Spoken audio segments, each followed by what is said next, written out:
Woodside Energy assegurou no progresso e a ronda da rua de negociação para o projeto Greater Sunrise entre Timor-Leste e Austrália.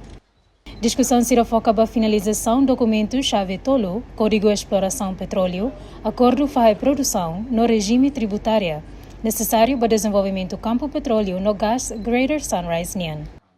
Governo Timor-Leste, Austrália, no consórcio Greater Sunrise, inclui Timor Gap, Woodside, no Osaka Gas, reafirma ser um compromisso a acelerar o progresso de negociação, no garante viabilidade comercial do projeto Nian. A autoridade Sira afirma que a TAC Nação Rua continua a meter em cooperação para apoiar o desenvolvimento futuro do projeto Greater Sunrise para benefício econômico Timor-Leste Nian.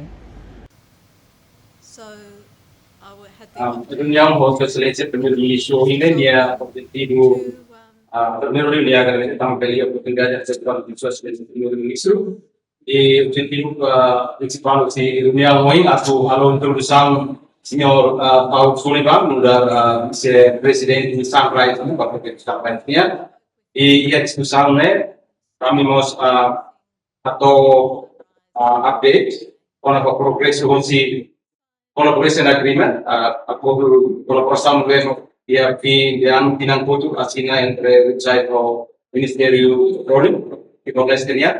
E mos posi Sua Excelência Primeiro-Ministro uso aku bele operationalize project bele aku ne bele cloudalize tu itu.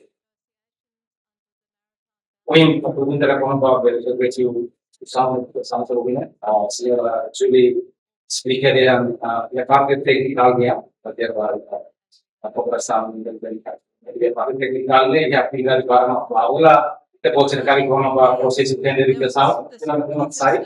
Jadi lalu progres dia kan almost dia tinggal sih. Depois quando vai ainda tinggal sendiri adalah satu maritime boundary treaty adalah lalu pasti kuponnya.